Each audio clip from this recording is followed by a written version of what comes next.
โอเคဒီနေ့ကကျွန်တော်နည်းနည်း indie film ဆိုတာဘာလဲဆိုတာကိုကျွန်တော် beginner တွေနားလည်အောင်ကျွန်တော်ရှင်းပြပေးမှာပေါ့နော်ဘာဖြစ်လို့လဲဆိုတော့ဟိုတနေ့ကကျွန်တော်တငယ်ချင်းတွေနဲ့ကျွန်တော်ထိုင်ပြီးတော့ရုပ်ရှင်ကြည့်တော့ကျွန်တော်ကတာရီရိုလို့indie film ကားတခုငါတွေ့ထားရပေါ့အဲ့ကားနာမည်က Good Boy ဆိုလားမသိဘူးအဲ့ကားကြည့်ရအောင်ဆိုတော့သူတို့က indie film ဆိုတော့အဲ့မှာကျွန်တော်တငယ်ချင်းတယောက်ကသူကဝေဒင်းနေပါပြီဘက်မှာတော့လုံးဝဆရာကြီးပဲဒါပေမဲ့သူက film နဲ့ကနည်းနည်းဝေးတယ်ပေါ့နော်သူကဓာတ်ပုံဆရာလည်းဖြစ်နေတဲ့ခါကျတော့သူက indie film ကိုသူကဘယ်လိုတွေးလိုက်လဲဆိုတော့ India film လို့သူတွေးလိုက်အဲ့ဒါကျွန်တော်တို့ကိုယ်တိုင်လည်းငငယ်တုန်းကတွေးဘူးတယ်လူကြီးတွေကပြောပါတော့ indie film ဆိုဘာလဲပေါ့ဒီ cinematography ဘက်ဘာညာသူတို့အဲ့လောက်ပဲသိတဲ့ဟာဆိုတော့အဲ့နဲ့ကျွန်တော်ဖွင့်လဲပြလိုက်ရောဟဲ့မင်းဟာတဲ့အင်္ဂလိပ်ကားကြီးတွေအေးကလာကားလည်းမဟုတ်ဘူးဆိုတော့အဲ့ဆိုရင်တော့ဒါမသိတဲ့လူများတယ်ပေါ့ကိုရီဖီးကလူတွေတောင်မသိဘူးဆိုတော့ကျွန်တော်အဲ့ဒီ indie film ဆိုတ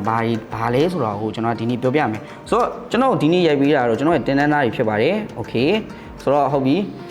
beginner တွေအတွက်ပေါ့ကျွန်တော်အယိုးရှင်းဆုံးအနားလေဆုံးဖြစ်အောင်ကျွန်တော်ပြောပြပေးမယ် budget ကသူက lower 10 million ပေါ့နော်ဒီဒေါ်လာပေါ့ဒေါ်လာ10 million အောက်ဒါမှမဟုတ်လို့ရှိရင်အလေလောက်နဲ့ဖြစ်အောင်ရိုက်တဲ့ရုပ်ရှင်မျိုးပေါ့နော် film ပုံစံမျိုးပေါ့ပြီးတော့အဓိက major company တွေပေါ့နော်ပြောမယ်ဆိုလို့ရှိရင် major studio တွေကနေရိုက်တာမဟုတ်ဘူးဗျာဥပမာ Warner Bros တို့ Disneyland တို့အဲ့လိုမျိုးကနေအဲ့လိုမျိုး company heavy တွေနာမည်ကြီးတဲ့ကုမ္ပဏီတွေကြီးကနေပြီးတော့နာမည်ကြီး driver တွေနာမည်ကြီးမင်းသားမင်းသမီးတွေအဲ့လိုမျိုးထည့်ပြီးတုံးပြီးရိုက်တာမျိုးမဟုတ်ဘဲနဲ့ကျွန်တော်တို့ကလုံးဝ budget ကိုမှဘယ်ကုမ္ပဏီကရိုက်လိုက်မှမသိဘူးဘယ်ဟိုကရိုက်လိုက်မှမသိဘူးပေါ့နော်ပြီးတော့မှနောက်ဆုံးစာတန်းလေးထိုးတော့မှဒီလူတွေဆိုပြီးတော့အဲ့လိုပုံစံမျိုးကိုကျွန်တော်တို့က indie film လို့ခေါ်တာပေါ့နော်ဆိုတော့တချို့ဒီနေရာမှာဒီလိုရှိရဗျာထားလိုက်ပါတော့ဥပမာကျွန်တော်ကနာမည်ကြီးရုပ်ရှင် driver တယောက်အလဲထားမို့လီယိုနာဒိုကနေပြီးတော့ဇလန်တစ်ခုသူ့မှာရှိတယ်ဒါပေမဲ့အဲ့ဇလန်ကရရင်နည်းနည်း sensitive ဖြစ်တယ်ပေါ့နော်ဥပမာကျွန်တော်တို့ဟို traditional နဲ့သွားညှိတာတော့၎င်းလူမှု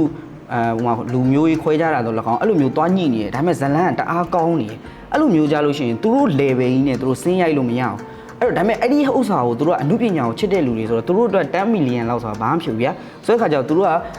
driver တယောက်ပေါ့သူ့မျက်လုံးထဲမှာတွေ့ထားတဲ့လူငယ် driver လေးတယောက်ကိုသူခေါ်မယ်ငါဒီဇလန်ရှိရမင်းရိုက် indie film တစ်ခုအနေနဲ့ရိုက်ငါကသူက private producer လုပ်ပေးမယ်ပေါ့နော်လုံးဝဒီကားကိုငါထုတ်တာဆိုတာတော့သိချင်မှသိပြီဆိုတော့ဒါပေမဲ့အတစ်ခုအနေနဲ့လုပ်ချင်တယ်ပေါ့အဲ့တော့မင်းသားမင်းသမီးတွေကိုလည်းနာမည်ကြီးတွေမသုံးမဲနဲ့ပုံမှန်တရုပ်ဆောင်သုံးပြီးတော့ရိုက်မယ်နောက်တစ်ခုကျွန်တော်သိတဲ့လောက်ဆိုရင် indie film တွေကတော့မိနစ်40ကျော်လို့မကောင်းတိုတိုလေးတွေပေါ့နော်အဲ့လိုမိနစ်40အောက်တို့ဘာလို့ပဲကောင်းတာပေါ့နော်ဆိုတော့ဒါပေမဲ့အဲ့နေရာမှာ indie film တွေဟိုမှာကကျွန်တော်တို့က level ခွဲသေးတယ်ဥမာလုံးဝ lower indie film ပေါ့ဒါမှမဟုတ်လို့ရှိရင်လည်းကျွန်တော်တို့နည်းနည်းလေး mid rate ဖြစ်တဲ့ indie film ပေါ့ဥပမာဗျာကျွန်တော်တို့ Lady Bug ပေါ့နော် Lady Bug ဆိုလို့ရှိရင်သူက indie film တကယ်တမ်းဒါပေမဲ့ကျွန်တော်ကတော့အဲ့ဒီ movie ကိုအရန်ကြီး indie ဖြစ်တယ်လို့မထင်ဘူးဘာလို့လဲဆိုတော့ကျွန်တော်တို့ Timothy လိုမျိုးမင်းသားတောင်ပါနေရဆိုတော့ဒါပေမဲ့သူတို့ကတော့ပြောထားတယ်အဲ့ဒီ film ကအရန်အောင်မြင်တယ်ဟိုမှာခရမ်းညင်ဒီဟိုမှာဆိုလဲဒါတော်တော်ကြီးကိုကျန်းတယ်99လား98လားမသိဘူးဒါပေမဲ့သူကကျွန်တော်တို့ budget ကအရန်နည်းတယ်ပြီးတော့နာမည်ကြီးကျွန်တော်တို့ဒီဟိုဟာကြီးလည်းမဟုတ်တဲ့အခါကျတော့နာမည်ကြီး producer တွေ company တွေမဟုတ်တဲ့အခါကျတော့ indie film နဲ့ဝင်သွားတယ်ဒါပေမဲ့သူကယုံတင်တယ်ဒါမျိုးဆိုရင်တော့သူတို့မိနစ်40ကျော်မယ်ပေါ့နော်အဲ့လိုမဟုတ်ဘဲနဲ့ကျွန်တော်တို့ကဟိုတကယ် content ဒီဟိုဟာတွေမှာဆိုလို့ရှိရင်တော့ပြောမယ်ဆိုရင်တော့ဗျာလုံးဝlow key ကိုမှလုံးဝ share ပေါ့အဲ့လိုဖြုတ်တဲ့လူတွေလောက်ရိုက်တာပေါ့နော်ဆိုတော့ indie film တွေကခုနကကျွန်တော်ပြောသလိုပဲသူတို့မှာ story line ဆိုတာမျိုးကြီးကလုံးဝကောင်းကောင်းမွန်မွန်ကြီးရှိနေတာမဟုတ်ပြီးတော့နောက်တစ်ခုသူတို့ကဘာ rule မှမရှိဘူးရိုက်ရင်တလို့ရိုက်ဒါပေမဲ့ကိုယ့်ရဲ့နိုင်ငံအခြေအနေပုံမူတည်တာပေါ့ဥပမာကျွန်တော်တို့နိုင်ငံဆိုရင်တော့သွားလုပ်လို့မရအောင်သိကြတယ်အဲ့မဲ့ indie film တွေကိုကျွန်တော်တို့က license ဘယ်လိုပေးလဲဆိုတော့သူတို့နိုင်ငံမှာဆိုလို့ရှိရင်ကျွန်တော်တို့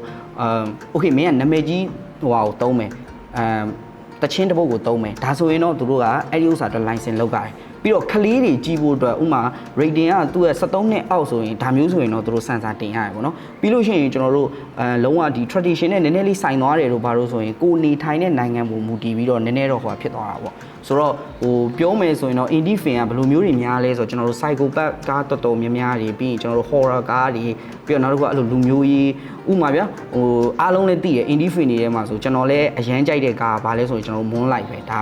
LGBT character ကိုရိုက်ထားတာ black ကိုမှအဲ့လိုမျိုးပေါ့နော်အဲ့လိုမျိုးဆိုလို့ရှိရင်ဒါမင်းသားကလည်းဘယ်ကမင်းသားလဲလူတွေမမှတ်မိဘူးပေါ့နော်မင်းသမီးကလည်းဘယ်သူလဲမသိဘူးဒါပေမဲ့လုံးဝမိုက်တယ်ပေါ့အဲ့လိုကားမျိုးပြီးဘာ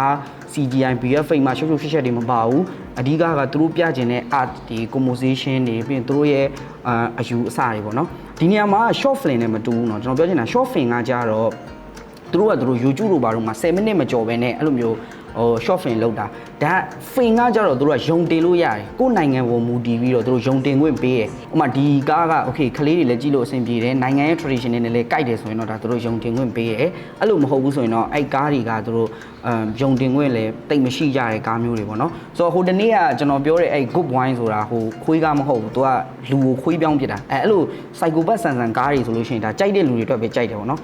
်ကျွန်တော်တို့ Google ကပြောထားတယ်ကျွန်တော်ဒီမှာ list လေးပြထားပေးမယ်အကောင်းဆုံး indie film 5ကားရှိရပေါ့နော်အဲ့ထဲမှာတော့ကျွန်တော်က2ကားကြည့်ဘူးလေအဲ့ဒါတော့အကုန်လုံးသိတဲ့အတိုင်းကျွန်တော်ကလည်းအရန်ကြီးဟို20ရာစု2000ရာစုဘွားဆိုတဲ့ခါကျတော့ကျွန်တော်1900ဟိုဘက်ပိုင်းကကားတွေတော့ကျွန်တော်မကြည့်ဘူးပေါ့နော်ဒီဘက်ဒီ2016တို့19တို့ကတော့ကျွန်တော်ကြည့်ဘူးတယ်ဟိုတကယ်လို့ကိုကကုမ္ပဏီကြီးတွေကနေပဲရိုက်နေပြီးတော့ဒီတိုင်းပဲ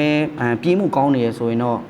ဒီ beginner တွေအနေနဲ့ကျွန်တော်တို့လည်းလက်လန်းမိတယ်ဆိုတော့သူတို့လိုမျိုး live လုပ်နိုင်တယ်အဲ့လိုလေဆိုကင်မရာလေးတစ်လုံးမှာလေးရှိအောင်နဲ့မြန်မာပြည်မှာလည်း indie film တွေအများကြီးရှိရနော်ဥပမာကျွန်တော်ဆရာဦးလက်တို့ဘာလို့ဆိုသူတို့ဆိုရင်အဲ့လို indie film maker တွေမှာပါတယ်ဦးလက်ဆိုတာကျွန်တော်ဦးအောင်ကိုလည်းကိုပြောဆိုတော့အဲ့လိုပုံစံမျိုးပေါ့နော်တခြားကျွန်တော်မသိတဲ့တရားကြီးတွေအများကြီးရှိရစုတွေရရလို့လည်းအများကြီးရှိရကျွန်တော်မသိလို့ဒါ okay ဆိုတော့ကျွန်တော်တို့ indie film တွေက copyright ရှိလားဆိုတော့ရှိရနော်ခုနကကျွန်တော်ပြောသလိုပဲ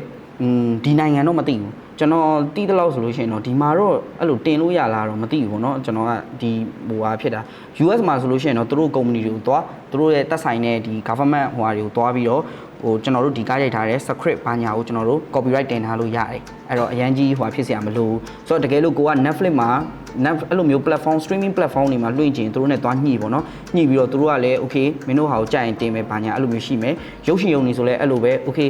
ပြလို့အဆင်ပြေပါတယ်ဆိုပြီးတော့ဒါပြရင်လည်းပြမယ်ပေါ့နော် indie film တွေကခုန Lady Bug လိုကားမျိုးပေါက်သွားရင်လည်း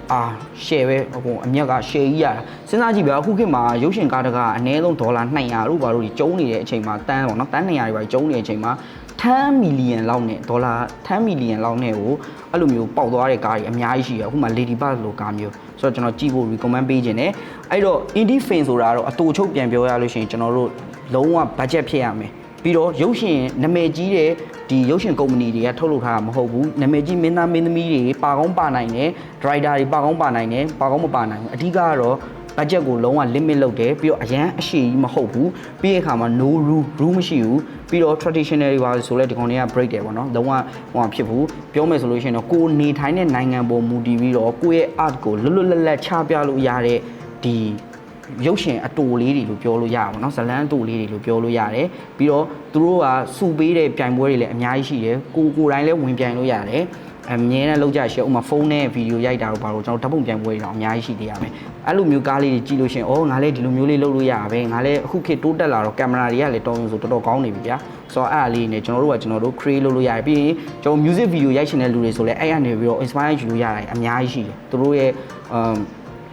ယူပြလို့ဆိုတော့ indie film တွေကလုံးဝဒီ lighting တွေဘ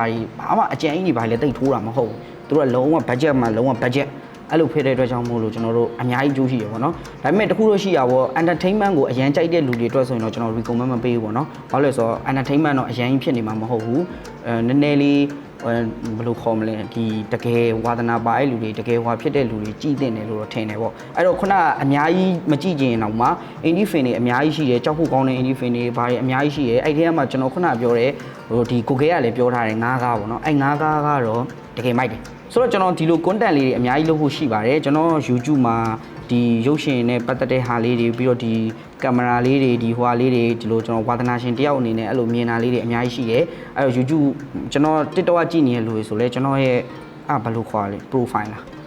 းကျွန်တော် wall လား profile လားအဲ့ထဲကိုဝင်ပြီးတော့အဲ့မှာကျွန်တော် link လေးထားပေးထားတယ်တကယ်လို့ဟောမဖြစ်ဘူးဆိုလို့ရှိရင်လဲကျွန်တော်စီမှာ link လာတောင်းလို့ရပါတယ်ကျွန်တော် YouTube မှာဒီလိုနည်းနည်းဘယ်လိုပြောရမလဲဟိုကျွန်တော်လိုဝါသနာရှင်တွေအတွက်ပေါ့နော်လုံးဝကျွန်တော်တတ်နိုင်တယ်လို့ cooking လုပ်ပေးမယ်ပေါ့ဗျာဆိုတော့ okay ပါကျေးဇူးတင်ပါတယ်ကျွန်တော်တို့နောက်ဗီဒီယိုမှာပြန်တွေ့ပါမယ်